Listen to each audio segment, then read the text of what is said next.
El contenido y las imágenes de este programa se difunden con fines noticiosos y de interés público. Además, los comentarios, opiniones y expresiones de sus invitados son responsabilidad exclusiva de ellos y no representan ni deben interpretarse como la opinión de este canal. En Next, nuestros periodistas y presentadores mantienen un nivel de compromiso con su audiencia, de entretener e informar de manera objetiva y con responsabilidad.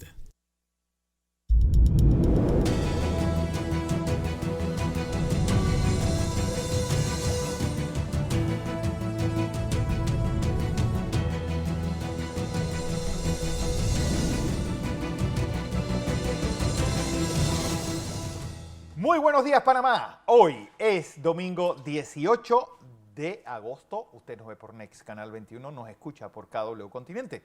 Una semana que termina, revuelta, con el tema de la Caja del Seguro Social, el tema de estos subsidios pagados a arroceros y obviamente pues, el tema de los auxilios económicos. Una semana también que la empezamos pues, con ese recibimiento a toda la delegación olímpica, empezando por la medallista Ateina Bailón, quien hizo historia ya pues, en Panamá, teniendo medallas de bronce, de oro y de plata. Una semana en la que pues, sigue. Ahora interviene Naciones Unidas pues, en el tema Venezuela y pues, no certifica que la victoria de Nicolás Maduro pues, haya sido, pues, está bajo toda sospecha. Una semana también en donde Elon Musk y Donald Trump pues, mantuvieron una especie de gran entrevista un poco para servirle de cortafuego al avance que está teniendo Kamala Harris, que por primera vez aparece liderando las encuestas de intención de voto en los Estados Unidos. Pero sin lugar a dudas, una buena noticia, esa medalla de Ateina Bailón y ese pues, interés que anunció el presidente José Raúl Mulino el pasado lunes, cuando lo recibió en el Palacio, de meterle al deporte. ¿Cómo es ese proceso? ¿Cómo llegamos a las Olimpiadas de París? ¿Y qué nos espera en esas Olimpiadas en Los Ángeles dentro de 4 años? Damaris John está con nosotros, ella es presidente del Comité Olímpico de Panamá. Y no puedo empezar sin antes felicitarte a ti y felicitarte a esta delegación por esos grandes Juegos Olímpicos que hicieron. Muchas gracias, muy agradecida de estar aquí. Bueno, siempre lo digo, es un trabajo en equipo. Los objetivos deportivos que perseguimos no son objetivos deportivos del Comité Olímpico de Panamá, son de país. Y como bien dice el logo del comité, y yo creo que nuestros atletas lo sintieron, hubo un país, un equipo detrás de ellos para ayudarlos a lograr esos objetivos, que era como quien dice ya la cereza del pastel, porque son muchos años de trabajo para llegar allí. Porque y lo hablamos contigo en París, es decir, esta es la culminación de un proceso que esos atletas son personas que su infancia, su primera juventud y gran parte de su vida no ha sido igual que el resto. Es decir, gente que se ha abstenido a fiestas, a grupos de amigos, a pararse muy temprano, a dormirse muy temprano, a no comer lo que quieren. A no comer lo que quieren, a dejar de ser jóvenes. Pues no, en pos de un sueño. Yo no sé si dejar de ser jóvenes, porque en algún momento de mi vida también estuve allí y me tocó tomar decisiones porque uno persigue algo y para poder alcanzar ese algo tienes que hacer cosas probablemente diferentes al resto de la gente. Ateina muy bien dice mucho sacrificio. Sí, es verdad, hay que hacer mucho sacrificio, pero creo que también cuando tú disfrutas lo que haces, cuando tú tienes muy claro tu objetivo y tu meta, ese sacrificio que uno hace, lo hace con cariño, lo hace con amor y lo hace con gusto. Es parte natural del proceso de ser atleta, que hay que tener ciertas restricciones para poder alcanzar, como bien dice usted, bueno, no puedo comer lo que yo quiero, tengo que acostarme a determinadas horas, eso es parte de tu entrenamiento natural. Te lo digo, Damaris, porque yo recuerdo, bueno, ya yo era un graduando y en el Colegio La Salle abrían la escuela a las 5 de la mañana. Ajá. La abrían para que una niña pues, de primaria, fuera a entrenar todas las madrugadas antes que empezaran las clases. Esa niña es Eileen Coparropa. Claro. Sí, es que es un sacrificio que pocos podemos entender. Es decir, una niña de 12, 11 años, pues a las 5 o 6 de la mañana, nadando, teniendo que ir a clases, para poder después seguir entrenando. para convertir un sueño 15 años después en ese quinto lugar que obtuvo como mejor nadadora del mundo. Y eso era lo que yo comentaba también, que al final no siempre esa dedicación y ese esfuerzo tiene exactamente los resultados que uno quisiera desde el punto de vista deportivo.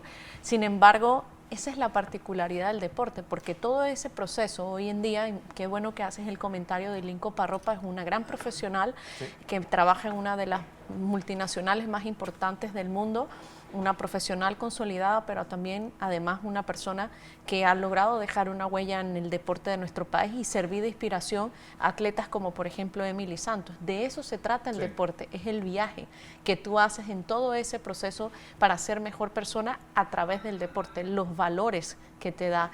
Comentaba yo también, por ejemplo, lo disciplinada que es Ateína, lo disciplinada que es el resto de nuestros atletas, y eso es parte justamente de las enseñanzas y de el mensaje que manda la práctica deportiva.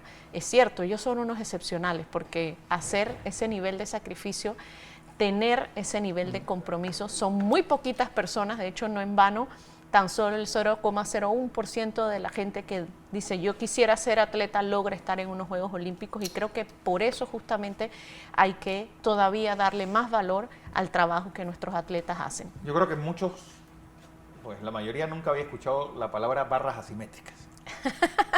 y lo interesante es que después de esa participación de Hilary Herron, pues el lunes amanecieron los expertos de café, expertos de esas disciplinas olímpicas. Es decir, esto abre una puerta a que esa imitación haga que empiece ese ciclo camino a Los Ángeles 2028. Es una gran oportunidad, lo decía. Yo creo que los resultados deportivos, no solo ahora en París, pero claro, esta es como quien dice, es la joya de la corona, pero lo logrado por nuestras delegaciones, nuestros atletas a lo largo de este ciclo, nuestros mejores resultados en Juegos Centroamericanos y del Caribe en más de 50 años, obteniendo la misma cantidad de medallas de oro y así de cerquita de pasar de lo que hizo Panamá cuando fue sede en el año 70. Luego, en el 70, el 73 fueron los Juegos Bolivarianos. Luego, posteriormente, nuestros mejores resultados en Juegos Panamericanos en nuestra historia. Y culminamos, bueno, con París. Pero creo que lo que es un recordatorio y también un llamado para todas nuestras autoridades que el deporte requiere de sistema, requiere de mayor financiación, requiere de estructura, requiere de muchos elementos para que Los Ángeles 2028, Brisbane y todos los juegos que vengan podamos seguir celebrando y uniendo al país. Es que hay algo que yo creo que vale la pena resaltar, y es, pues, el mismo domingo, el día siguiente de la medalla de Ateína, el nuevo director de Pandeportes dijo, después de Estados Unidos y Canadá, tal vez Panamá sea el país que más gaste en deporte de América, per cápita. Sí. Pero, pues, ¿dónde está y hacia dónde debe ir ese dinero? Y, pues, ¿por qué? Porque lo que vemos es canchas deportivas en mal estado, coliseos deportivos inexistentes, cualquiera que quiera, por ejemplo, Hilary Herron tal vez no puede entrenar en Panamá porque no hay donde que ella pueda entrenar, es decir, no hay o está siempre pendiente ese centro de alto rendimiento. Es decir, ¿hacia dónde debe ir ese deporte, ese dinero hacia el deporte que se está prometiendo? Claro, lo primero, y es cierto, el presupuesto de Pandeportes, al menos para este año 2024, no solo es el más alto que ha tenido en la historia Pandeportes, sino que además también es uno de los más altos, exactamente. Bueno, fuera de los promotores deportivos de la Asamblea y fuera de los promotores lo que hacen deportes en las juntas comunales. Es decir, toda esa bolsa es una bolsa de muchos millones de dólares. Claro, y ahora la pregunta es, ¿qué tan efectiva es esa bolsa? Claro. Y ahí es donde creo que tiene que venir el análisis y la estrategia de parte de las autoridades para, usted decía, gastar. Yo siempre digo que invertir en deporte es invertir en tu ciudadanía, invertir en deporte es invertir en salud, invertir en deporte es fuente de inspiración. Pero eso tampoco puede ser óbice para que se utilice esa inversión como excusa para otros propósitos muy distintos a lo que debe ser el deporte. Nosotros en el comité justamente hicimos un estudio del año 2015 al 2021, Sí. los presupuestos de gobierno, no solo su ejecución, sino también los presupuestos de ley otorgados, cuánto le había llegado al Comité Olímpico, cuánto le había llegado al Comité Paralímpico, es decir, a las organizaciones que tenemos a nuestro cargo el desarrollo del deporte de alto rendimiento en el país. Al Comité Olímpico de Panamá 0,03%. Wow. Entonces, definitivamente hay una tarea que hacer en cuanto a buscar mecanismos, buscar formas que nos permitan asegurarnos que en efecto el dinero llegue a donde tiene que llegar para el desarrollo deportivo del país. Por un lado, desde la manifestación de alto rendimiento y por el otro lado, el desarrollo de deporte para todos. Claro. Porque, insisto, tampoco se puede justificar inversión si no hay ¿qué vamos a hacer exactamente? ¿Qué vamos a hacer con eso? Por Sí, ejemplo, está el caso bueno, ¿cuál es lo que sacamos de París? Es decir, ¿qué es el resultado de esta delegación panameña de París? Tal vez una de las más, me comentabas que no es la más numerosa, pero sí tal vez la que haya tenido los mejores resultados. De los mejores resultados, pero de nuevo, el deporte es un proceso. Es un proceso. Exactamente, cuando fuimos a los Juegos Olímpicos en Río 2016 sacamos un diploma olímpico.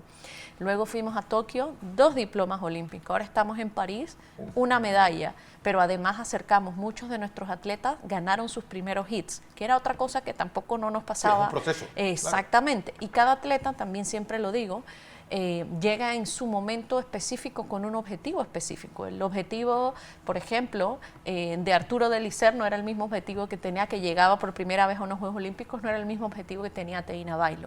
Entonces, cada atleta tiene sus respectivos objetivos y trabajamos en la base de esos objetivos para poder lograr los resultados en el tiempo. Porque aquí, aprovechando que estás, un paréntesis, Ateina pelea esta última lucha contra el Queen, pues con un problema en el pie y un golpe en el hombro de la pelea anterior.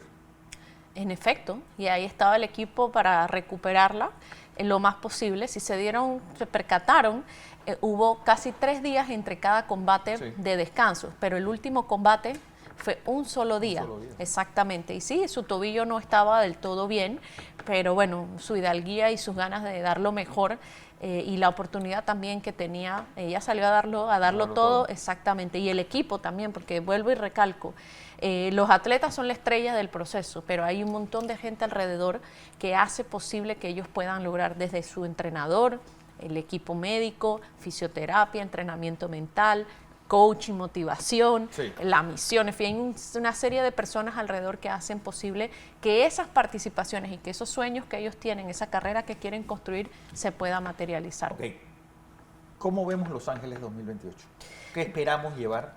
¿Qué deportes queremos que puedan llegar? Sí. ¿Y cómo hace ese proceso de centroamericanos, bolivarianos, panamericanos? Sería bien irresponsable de mi parte decirte, oye, vamos a llevar tal o cual, porque lo primero es que, bueno, ya el programa se ha definido. Ahora la primera tarea para nosotros por ejemplo, Ateina ya no llega a Los Ángeles, ¿no? Bueno, primero la primera tarea es que boxeo esté en Los Ángeles, claro.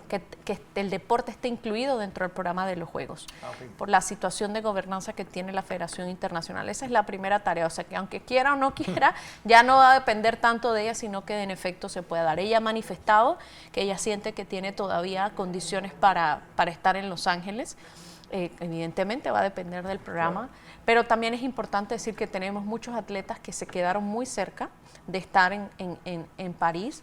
Nosotros, Panamá como país, se hizo una apuesta importante en llevar como atletas acompañantes, lo que se llaman training partners, a 2 atletas, caso de Lilian Cordones y caso de Carla Navas, porque creemos que ese proceso debe ser clave para lo que se viene para ellas, para Los Ángeles, pero también hay muchos otros atletas que quedaron muy cerca y que para este ciclo, pues la tarea es asegurarnos de que puedan tener las condiciones y los elementos para llegar a Los Ángeles 2028. Te decía que para mí sería irresponsable decirte qué atletas, qué deportes van a estar en Los Ángeles 2028, porque primero hay que terminar de hacer la evaluación de París, asegurarnos de que en efecto París 2024 podamos ver qué cosas hicimos bien, qué objetivos se cumplieron, qué indicadores se cumplieron y cuáles son las cosas que podemos tomar como enseñanza de cara a Los Ángeles 2028. 1. 2. Para Los Ángeles 2028, y la tarea más importante que creo que todos los que somos parte de este proceso tenemos que asegurarnos en cumplir, es en generar las condiciones y darle los elementos necesarios que nuestros atletas requieren, sus entrenadores, equipo interdisciplinario, etcétera, para hacer que esos atletas puedan llegar de la mejor manera posible, no solamente a Los Ángeles, sino a cada una de esas competencias que van construyendo la carrera de ellos hacia ese propósito final que serían los Juegos. ¿Cuánto cuesta llevar un atleta a unos Juegos Olímpicos? ¿Se ha cuantificado eso? Porque no es casual que la lista del medallero olímpico casi coincida con los países que tienen ingresos per cápita más altos del mundo. Bueno, hay algo muy interesante. Mira, hay unos investigadores en Europa, de varias universidades, que se sentaron y se hicieron la misma pregunta que se hizo usted. ¿Y cuáles son los elementos comunes a estos 20 países que siempre están constantemente en el medallero? Y ellos definieron un modelo que se llama SPLIS, Sport Policies Leading International Success en deporte. Políticas deportivas que te llevan hacia el éxito, hacia el resultado deportivo. Y sacaron 9 elementos específicos, siendo la financiación estable la base de lo que estimula todos los otros 8 elementos. Entrenadores, proyectos de detección de talento, sistemas de educación, provisión. ¿Qué quiere decir provisión? Que los atletas tengan a tiempo los dineros que se necesitan para poder ir a sus competencias. En fin, 9 elementos de manera puntual. Nosotros como organización, ¿qué hemos hecho? El plan estratégico del Comité Olímpico de Panamá para este cuatrenio busca atender cada uno de esos 9 elementos a nuestras, obviamente, realidades que tenemos, y así es como hemos avanzado hacia la proyección. Es la tarea, o al menos desde nuestra perspectiva, y lo hemos conversado con el director general de Pandeportes, el Ministerio de Educación también, que hay que avanzar hacia la consolidación como sistema deportivo de esos 9 elementos. Es decir, nosotros como país, como Panamá, ¿cómo podemos hacer que nuestras propias políticas deportivas tiendan hacia esa consecución de esos 9 elementos que son los que el resto de los países que tienen éxito han logrado materializar? Por ejemplo, ¿se cree que el biotipo existe? Es decir, lo digo porque, por ejemplo, lo que ocurre en Etiopía y Kenia con los maratonistas, es algo que demuestra, o lo que ocurre en los juegos, en ciertos deportes con los asiáticos. Sí. Es decir, nosotros que tenemos ese crisol de razas, podemos incorporar a una comunidad a que sea la que se encargue, por ejemplo, de una disciplina olímpica. No sé si una comunidad, pero lo que sí es una realidad, nosotros, por ejemplo, con el proyecto de detección de talento, que por primera vez tenemos mediciones de más de 500 niños de todo el país, estamos con una universidad en Portugal y otra en Colombia, justamente haciendo lo que es una tendencia hoy en día, se llama estudios retrospectivos. Retrospectivos para intentar saber cuál es crear nuestro modelo de desarrollo. Porque yo siempre he escuchado, por ejemplo, no, porque los de Colón son buenos para esto, o los de Chiriquí para lo otro, y así, y que probablemente tienen razón, pero no tenemos una evidencia científica que nos diga de manera comprobada. Entonces, lo que estamos tratando de hacer ahora, primero, el estudio retrospectivo con nuestros atletas que han tenido éxito, Eileen, Irving, etcétera. Hay un protocolo ya específicamente diseñado, no solo para Panamá, es lo que se ha venido haciendo en el mundo. Y entonces tratar de definir efectivamente cuáles son esas características específicas a nivel de genotipo que nosotros tenemos en nuestro país y en nuestras diferentes regiones, para a partir de ahí, al menos es la propuesta que quiere hacer el Comité Olímpico de Panamá, basado en la evidencia, las políticas de inversión vayan destinadas hacia eso. Le doy un ejemplo. Si es que en Colón nos salen los resultados que nuestros atletas tienen fibras rápidas, deberíamos propiciar entonces la construcción de instalaciones deportivas para los deportes que requieran fibra rápida. como por ejemplo atletismo, como por ejemplo, etcétera.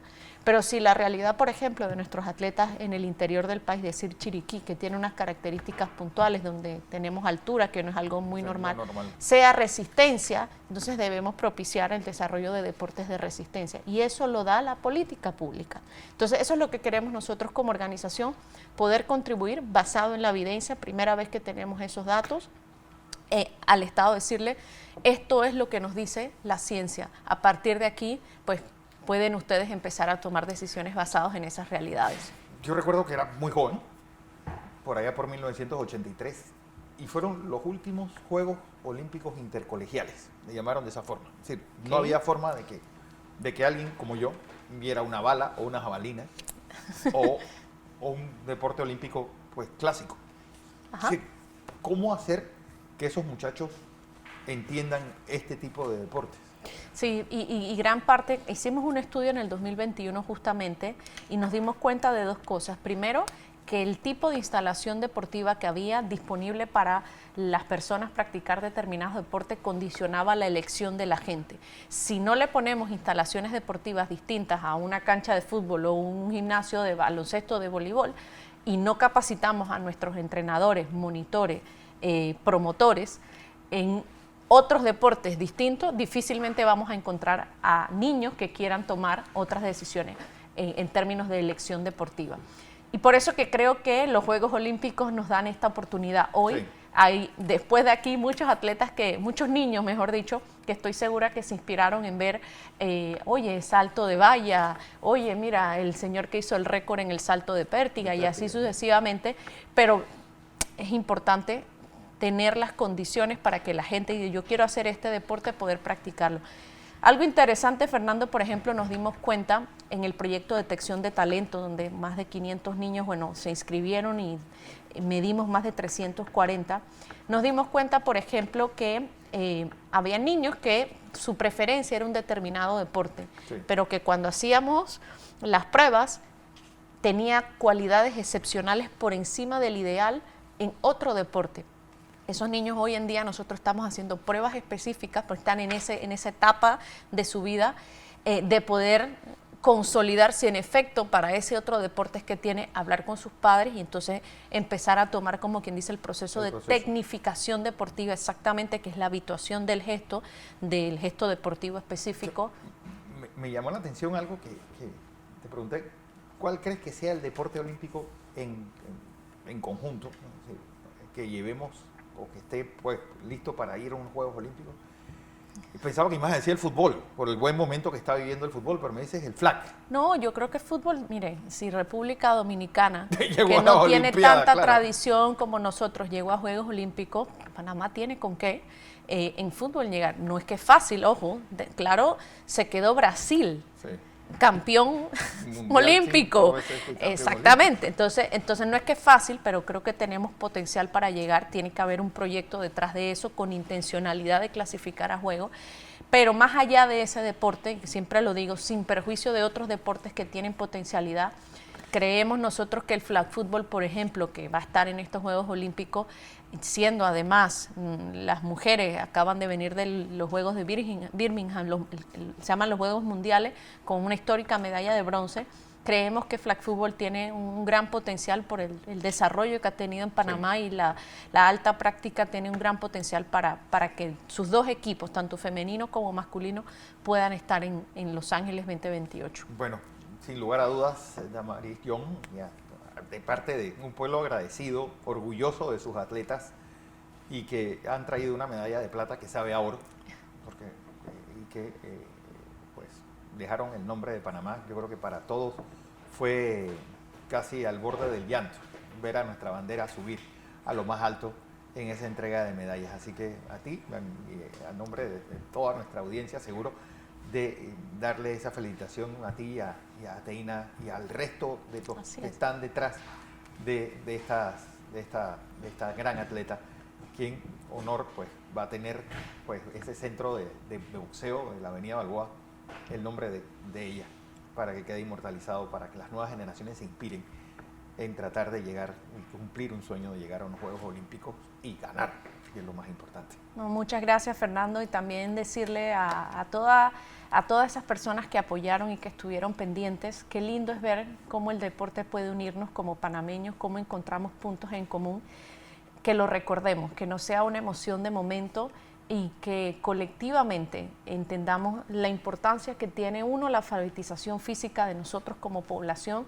pero también el gran poder inspirador y el gran poder de motivación que tienen este tipo de actuaciones para el país, para los niños y para las futuras generaciones. Creo que es responsabilidad de todos asegurarnos que realidades como esta se puedan repetir en el tiempo y que no sea una cosa de momento, sino que sea producto, como lo ha sido en París 2024, de la causalidad, del trabajo de mucho tiempo, del trabajo en equipo de todos nosotros para hacer que momentos como estos se queden en nuestros corazones y que también sirvan de inspiración para muchas generaciones futuras. Así es. Muchas gracias. Gracias a ti.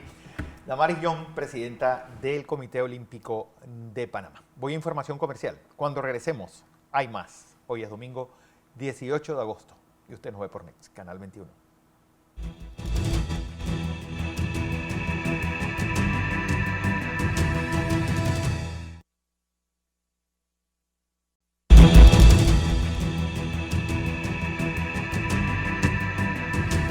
Seguimos en la presentación de Entre Líneas y me enorgullece presentarles a mi siguiente invitado, el doctor Alan Brewer Carías, una de las grandes autoridades continentales en el tema de derecho constitucional, autor de más de 250 libros, más de 1.800 artículos, profesor visitante en varias universidades, incluyendo la Universidad de Columbia, la Universidad del Externado de Colombia y varias otras del continente.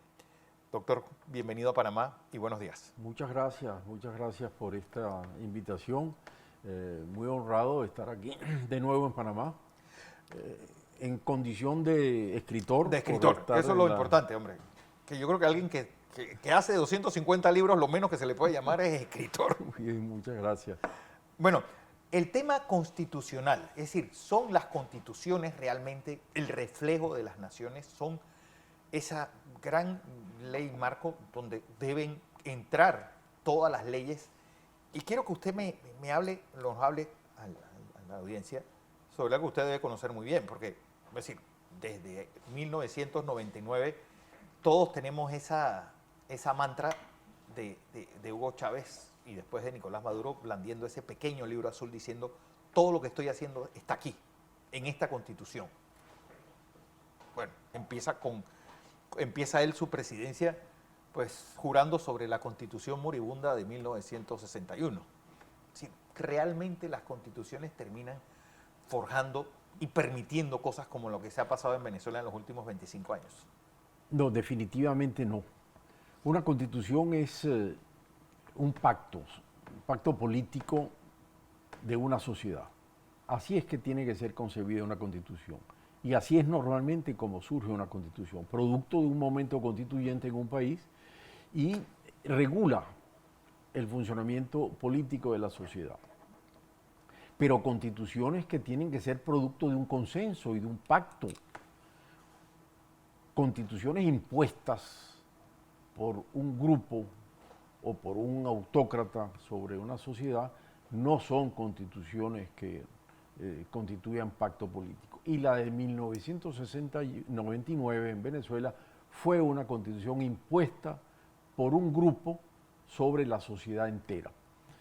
Una asamblea constituyente. ¿Cómo uno puede encantar a una sociedad, un grupo tan marginal como ese del Movimiento Quinta República, para imponer, ya no solamente ganar una elección, sino imponer el texto con el cual se iban a manejar los venezolanos pues, por el resto? Porque se dominó la asamblea constituyente, se concibió una asamblea constituyente que fue dominada totalmente por el chavismo y esa constitución y adoptó una constitución que formalmente estructura un Estado democrático y social de derecho y de justicia y descentralizado. Todos esos calificativos están en la Constitución. Formalmente lo establece, con algunos lunares inadecuados que han sido los que se han explotado.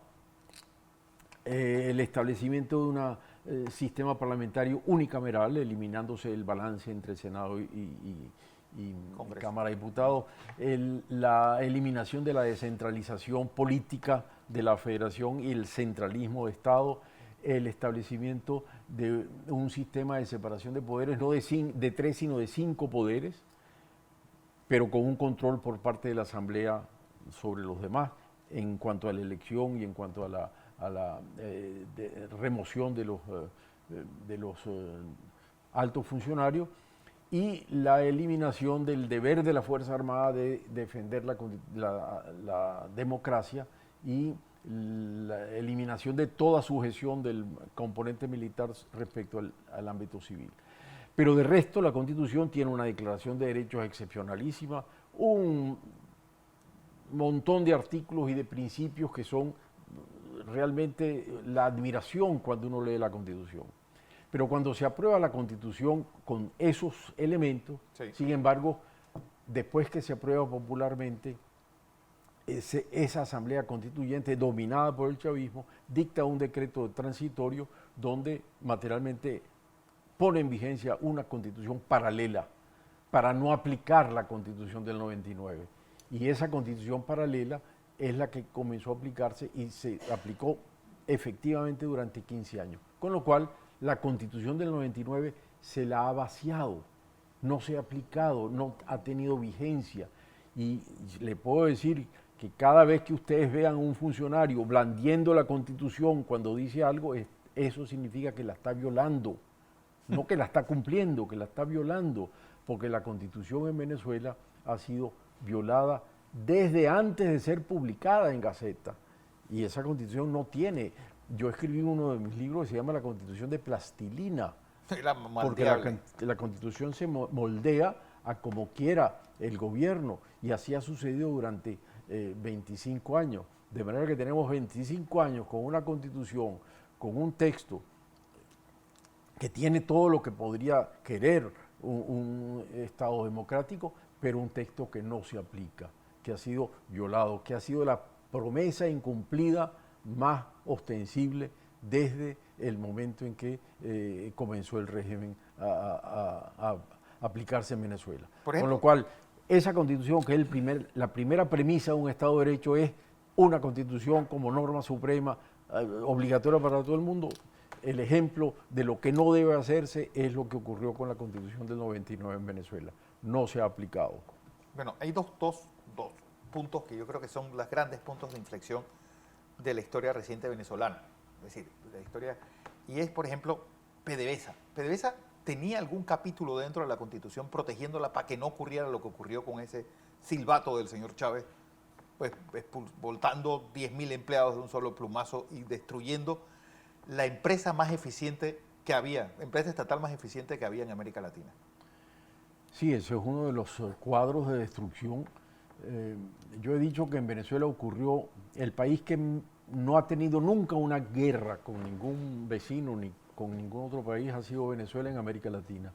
Pero sí hemos tenido una guerra que es una guerra interna, es una guerra que ha desarrollado el gobierno del Estado, utilizando el Estado contra el país, contra la población, contra el territorio, contra la soberanía, contra las instituciones, y ha destrozado las instituciones. Una de ellas es PDVSA, es decir, cómo se logra, eso es lo que se ha denominado el gran milagro económico, cómo se logra en pocos años destruir la empresa más importante de América Latina y convertirla en chatarra. Es decir, ¿cómo se puede lograr eso? Se destrozó todo. No solo es una destrucción económica, sino una destrucción desde el punto de vista del personal, del recurso humano. Esos 24.000, es decir, ¿cómo se puede despedir de una empresa tan importante 24.000 personas en una semana y vaciarla? Sí. Y eso ocurrió. Entonces, la empresa más importante se convirtió en chatarra y, como todo dependía del petróleo, el país mismo ha sido vuelto chatarra. Y no solo esa, las empresas siderúrgicas, las empresas del aluminio, todas las empresas de Guayana, todas han sido destruidas. Es decir, ¿qué capacidad de destrucción? Solo una guerra dirigida por el propio Estado contra el país y contra sus instituciones, contra su población. El país que tenía uno de los más grandes, más altos niveles de desarrollo. El ingreso per cápita más alto del mundo por muchos años. Y llegó a que tengamos hoy, lamentablemente, el primer lugar en niveles de miseria, en niveles de pobreza. Realmente es incomprensible. Todo producto de una política desarrollada desde el propio Estado, con una excusa, una constitución que no se aplica, una máscara, un Estado de Derecho que no existe, porque no hay constitución, no se aplica, no hay separación de poderes, todo está controlado en un solo poder, no solo 3, sino 5 poderes controlados por el Poder Ejecutivo, no hay principio de legalidad, no hay jueces autónomos e independientes, nunca se ha desarrollado un concurso para ningún juez que entre a ejercer sus funciones y donde no hay control de ni legalidad, ni contencioso administrativo, ni justicia constitucional, es decir, no hay nada. Y todo se habla de una constitución que no existe. Pero, por ejemplo, sí, usted, alguien que ha viajado, alguien que ha dictado conferencias en diferentes partes del mundo, pues, ¿alguna vez pensó que Venezuela iba a quedar como Cuba, con su población, una población importante fuera del país, pues convirtiéndose casi en mendigos en el resto de América? ¿Cómo fue? ¿Qué parapetos no se pusieron en su momento para llegar a esto? No, nunca me imaginé que podíamos llegar a este nivel. Y eso tiene que ver con la historia de cada país. En el año 99, después de 40 años de democracia en el país, que se inició en el año 58, donde los partidos políticos, a través de un pacto entre todos, decidieron implantar la democracia en Venezuela, en el país que menos tradición democrática tenía en toda América Latina, y lo hicieron. Sí. Se desarrolló ese sistema democrático controlado por los partidos políticos, pero llegó en que la democracia, como las plantas, tiene que ser abonada y regada, podada, cuidada. Los partidos se olvidaron de su creación, de la propia democracia, y comenzó a deteriorarse, porque todo lo controlaban los partidos y no abrieron la democracia. Democratizaron el país, pero no dejaron que la democracia se desparramara y la siguieron controlando. Y le dieron la espalda a la democracia, y eso provocó que llegara un momento de deterioro total, porque los partidos en Venezuela simplemente se cayeron como ceniza, desaparecieron por sí solos, nadie los eliminó.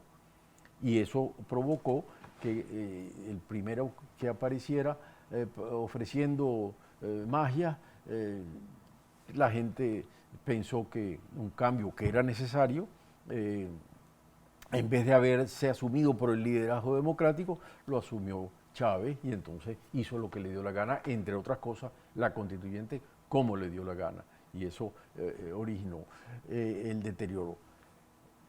Los líderes democráticos, los partidos, perdieron el momento constituyente del año 99. Estamos ahora de nuevo en un momento constituyente, sí, porque el país está destruido, el propio régimen ya no da lo que están haciendo para mantener el Estado, y el liderazgo democrático busca el restablecer la democracia. Estamos en un momento constituyente, y ese es el conflicto que hoy hay en el país entre las fuerzas democráticas, que afortunadamente tienen un respaldo universal en este momento, y el régimen, que está cada vez más deteriorado. Ahora, en el 99 no pensé, porque Chávez nunca formuló ningún programa de gobierno que pudiera uno sospecharse que podía haber esta destrucción. Eso comenzó paulatinamente a medida que avanzó el régimen y fue eliminando las libertades. Con la Constitución en la mano, sí, pero sin aplicar ni un artículo de la Constitución, violando todos los derechos con la Constitución en la mano. Es decir, una Constitución que ha sido una fachada para la destrucción total del país. Pero confieso, nunca me imaginé que podíamos llegar a un nivel de destrucción de esta naturaleza, porque es irracional. En su vida, ¿cuándo fue ese punto de inflexión? ¿Cuándo usted dijo, esto va en una dirección que no debe tomar?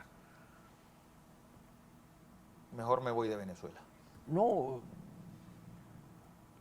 en realidad yo no pude regresar a Venezuela. Okay.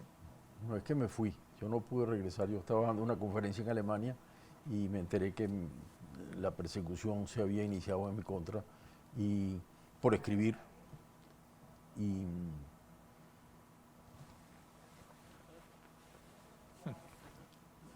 el arma. Siempre más fuerte que la espada, ¿eh? Y no pude regresar. Y paulatinamente fui viendo la implantación de un régimen que apuntaba a un régimen como el cubano.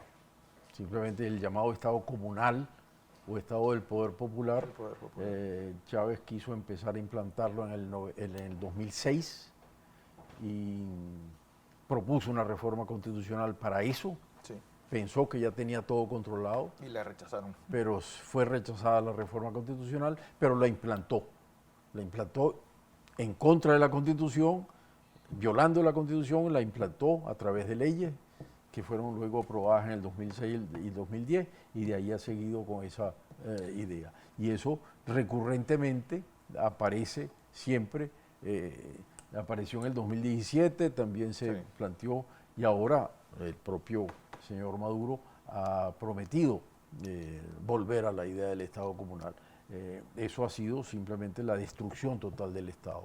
Que es lo que se puede radicalizar más de lo que ya está. Lamentablemente no somos futurólogos, no sabemos qué va a pasar en el país. Lo importante es que tenemos una situación donde ha habido batallas ganadas para la democracia, y en ese sentido países como Panamá ha sido importantísimo en su posición democrática, igual que el resto del mundo. Yo diría que aquí la gran batalla, además de haber llegado a que se hicieran unas elecciones, que haya habido un triunfo del candidato de la Unidad Democrática, que ha sido reconocido por todo el mundo, esta ha sido la más grande batalla. Es decir, comentaba que el antiguo secretario general de la Comisión Interamericana de Derechos Humanos, en un artículo en el diario El Clarín de hoy, habla de que el señor Maduro ha logrado hacer realidad el sueño del Libertador de unir a toda América Latina, pero en contra del régimen, porque ha tenido el rechazo universal, lo que ha venido ocurriendo en este sentido, en contra de la elección democrática que se realizó el 28 de julio. Es que uno de las sorpresas para mí del resultado del 28 de julio es que todavía el régimen tenga el 30% de apoyo. Sí, los propios resultados presentados por la señora, por el equipo es que si uno ve la historia electoral, el régimen en Venezuela no ha tenido nunca más del 30% del electorado. Nunca. Wow. Ni de las elecciones de Chávez. Lo que pasa es que había una enorme abstención, claro, y entonces aparecía, no, ganó con 50 y tanto por ciento, no. Pero cuando se va al padrón electoral y al número de electores, nunca ha pasado de esos 2, 3 millones. Pero se puede, pues, es decir, paradójicamente son los mismos números con los que Hitler llegó al poder en Alemania. El problema es que muchos, lamentablemente, son funcionarios públicos. Entonces en Venezuela lo que existe como Estado es una enorme, enorme democracia donde el empleo público es una forma de subsidio. Sí. Entonces hay empleo público a mansalva que es absolutamente ineficiente y está plasmado en la destrucción que hemos tenido de las instituciones, pero hay gente que sí depende totalmente del Estado y ahí algún tipo de control hay. Imaginémonos que llega el gobierno del señor González Urrutia. Es decir, ¿Del gobierno? del señor González Urrutia. Ajá. Es decir, por esas se alinean las estrellas y Venezuela regresa a la democracia. Es decir, ¿cómo se puede desmontar 25 años de un andamiaje legal chavista, pues con cosas como la ley esta del fascismo presentada en febrero? Una cosa que a mí me pareció absurda. Absurda, porque es una ley para regularizar el fascismo. Esa orwelliana total.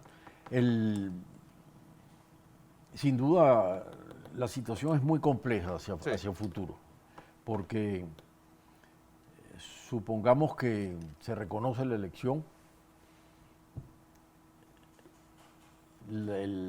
la toma de posesión sería en enero. En enero. Con lo cual, Hay, en 6 meses hay margen de maniobra. que puede ocurrir. Y luego todavía hay una Asamblea Nacional claro. que dura hasta fin del 2025. Sí. Y en esa Asamblea Nacional controla el nombramiento del Poder Judicial, Poder Electoral y Poder Ciudadano. Esa asamblea.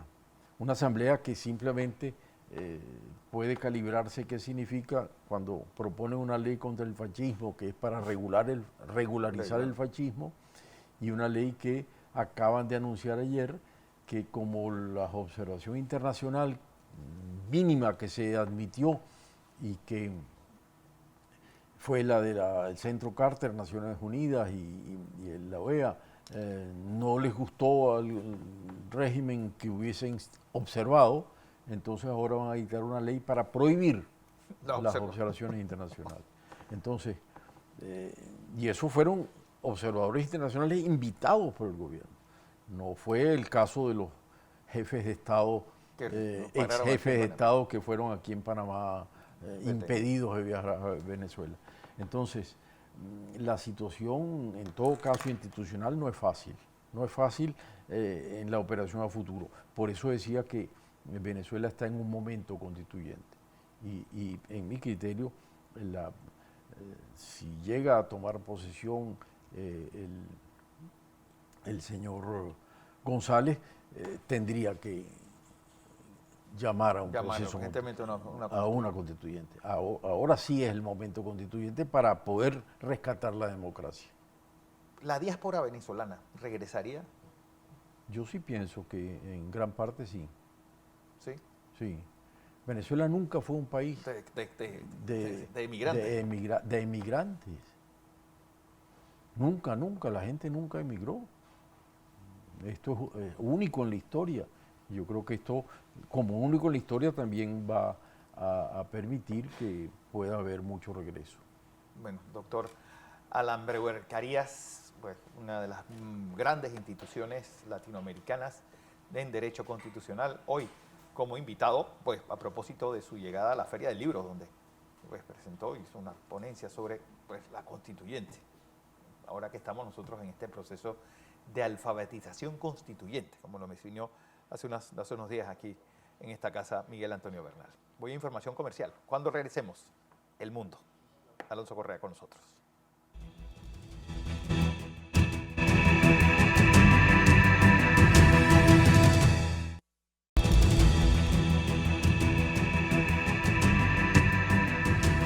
Bueno, y toca hablar del mundo. Alonso Correa, buenos días y buenas tardes para ti hasta Madrid.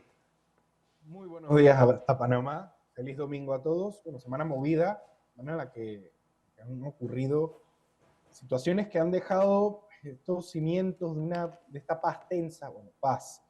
estos conflictos que han ido alargándose con el tiempo y situaciones que nos han dejado pues, con el corazón en el cuello, con el corazón en la garganta. Primero, la invasión ucraniana a Kursk, con la toma de más de 1.000 kilómetros cuadrados de esta región de Rusia, que no se había visto una invasión tan grande desde la Segunda Guerra Mundial y una toma de tantos kilómetros desde la Operación Barbarroja. Y esto no solamente ha hecho que las posibles conversaciones diplomáticas, las posibles charlas diplomáticas que haya entre ambos países sean mucho peores para Rusia y mucho mejores para Ucrania, sino que esto nos lleva a una dicotomía bastante difícil, que es a quién apoyaría Estados Unidos, porque recordemos, Estados Unidos en este intento de vencer tanto a Rusia como a China, estas dos superpotencias, estaba tratando de alejar a Rusia de China, acercarlo un poco más hacia su órbita, y esto también iba a hacer que obligaran a Ucrania a ceder territorio, ceder las regiones de Lugansk y de Donetsk, tal vez recuperar Crimea, o tal vez dejarle Crimea bajo control ruso y recuperar parte de Lugansk y de Donetsk. Esto ahora pues, se ha visto movido, esto ahora cambió con esta invasión, ya que Ucrania fácilmente puede decir, bueno, quédate con Lugansk y Donetsk, quédate con Crimea, yo me quedo con Kursk. Con una planta nuclear, me quedo con 1.000 kilómetros rusos y recupero territorio que yo perdí con tu invasión invadiéndote a ti. Invasión, esto creo que hay que recalcarlo, utilizaron las mismas tácticas que usaron los de Wagner durante su intento de golpe de Estado, guerra civilesco, cosa extraña, que no quedó en nada, este intento de llegar a Moscú y derrocar a Putin, que al final quedó en un accidente aéreo que le dio control al ejército ruso de utilizar tropas de Wagner. Bueno, lo importante es que ahora, a día de hoy, Ucrania está atrincherándose en esta región rusa, los rusos están atrincherándose frente a los ucranianos y lo que se cree es que pues, vaya a ser largo y tendido el combate ahora en territorio ruso. Que recordemos también, esto era una de las líneas rojas que no iban a dejar que cruzaran los ucranianos Putin, que no le dudaría el pulso en apretar el botón rojo y en utilizar armamento nuclear si a los ucranianos se les ocurría cruzar la frontera rusa e invadir territorio ruso. Ahora, todo eso ha quedado en mentiras, una vez más, y hay que ver cómo lo va a llevar tanto la prensa rusa como la prensa rusofílica, que tiene pues, este intento de dejar a Rusia como la gran ganadora del conflicto en Ucrania. A esto se le suma un ataque masivo con misiles, en parte detenido por la cúpula de hierro, pero se vieron varios fallos. Hubo varios misiles que cayeron en territorio israelí, en la frontera norte de Israel, y esto aviva más las llamas de un posible nuevo conflicto entre Israel y ahora entre Hezbollah. Recordemos que entraron a Gaza para luchar contra Hamas. Ahora es posible que entren en el Líbano para luchar contra Hezbollah. Hezbollah, este brazo armado muy cercano a Irán, pues ahora bastante convulso después de la pérdida de su primer ministro, y es un Irán que va a apoyar tanto con dinero como con munición, como con planes, estrategias, vehículos, blindados, lo que se necesite a Hezbollah para tratar de debilitar a ese ejército israelí y obligarlos a retirarse no solamente de Gaza, sino del norte de Israel y devolverle estas tierras que habían perdido los libaneses hace tantos años. Esto con Estados Unidos que parece que ellos se han creído meros espectadores y a pesar de que están moviendo fichas, hemos visto movimientos de buques de guerra en el Mediterráneo, hemos visto movimientos de buques de guerra en el Pacífico, hemos visto movimientos, pero nada mayor. Parece que van a dejar hacer y deshacer a placer. Ya la Casa Blanca ha dado una declaración acerca de la invasión ucraniana y quieren que los ucranianos salgan de Rusia, salgan ustedes de Ucrania. Y yo creo que a partir de ahora, con este establecimiento,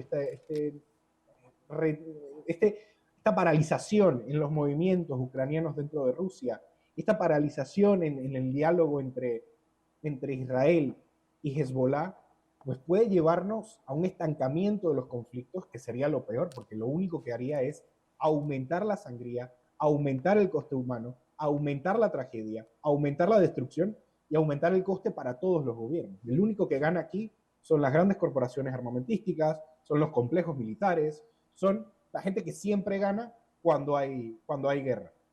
Lo único es, Alonso, esto hará que la crisis venezolana desaparezca de los titulares. Y esto obviamente conviene a Nicolás Maduro. Es muy posible, pero, y aquí entra un trabajo bastante correcto de relaciones internacionales que ha hecho Panamá, y es esta reintroducción de vuelos directos desde Estados Unidos hasta Panamá para todo aquel que haya cruzado el Darién. Y esto lo que va a hacer es devolver, ya sea a Colombia, ya sea a Venezuela o muy cerca de la frontera venezolana, a muchos de los criminales que estuvo soltando el régimen, para tratar de ellos liberarse de esa carga, y segundo, darle mala prensa a todos los venezolanos migrados y obligarlos a ellos a vivir penurias, a vivir mal, a tener ese estigma de criminales, de asesinos, de sicarios. Devolver a esta gente, regresarlos a Venezuela, en gran parte puede alimentar tanto la presión que reciba internacionalmente, como la presión que ya ha recibido por sus propios aliados, Colombia en primer lugar, y después de no haber presentado ningún tipo de actas, este gobierno lo más seguro es que veamos que sigan utilizando estas artimañas para tratar, uno, de desmotivar la escritura de titulares, van a tratar de callar cualquier tipo de titular, de noticia, de información que salga de Venezuela. Van a seguir dando estas declaraciones tan estúpidas como la que hizo Maduro hace unos días con ella tumbó 20 estatuas, ahora vamos a construir 1000 de Chávez. Lo único que van a conseguir es alargar lo suficiente el tiempo y conseguir que movimientos como el ucraniano en Rusia, movimientos como el libanés en el norte de Israel, movimientos como los iraníes muy próximamente, movimientos que surjan a lo largo del tiempo, acallen ese foco y apaguen un poco el fuego que se les encendió encima.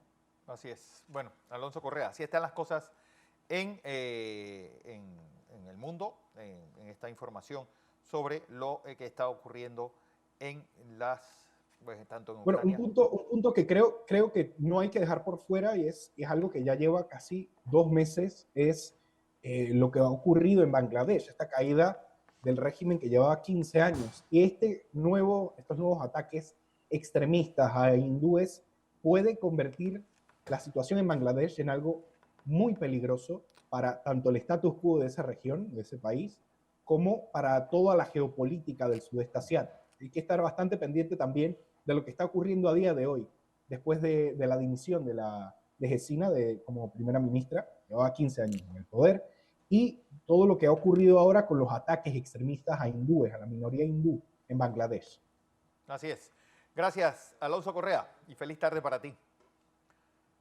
Bueno, una semana que viene va a tener marcada por estas denuncias hechas por el propio presidente José Raúl Mulino del gran despilfarro en la descentralización, en la llamada descentralización paralela. El presidente le dio 60 días a los representantes para que entreguen informes o devuelvan el dinero. También está el tema del arroz. Los arroceros dicen, nosotros no hemos recibido esa cantidad de dinero. A eso hay que preguntárselo a los molineros. Va a haber, obviamente, movimiento con esto, igual en el tema de los auxilios económicos. Hoy juega la Relotería Extraordinaria 264 y dice Don Monchi Díaz, arrópese con el 3. Este programa, recuerden, se retransmite por KW Continente. Que tengan todos un feliz domingo, suerte en la lotería y mañana más, desde las 6 en punto de la mañana, en la edición matutina de Next Noticias.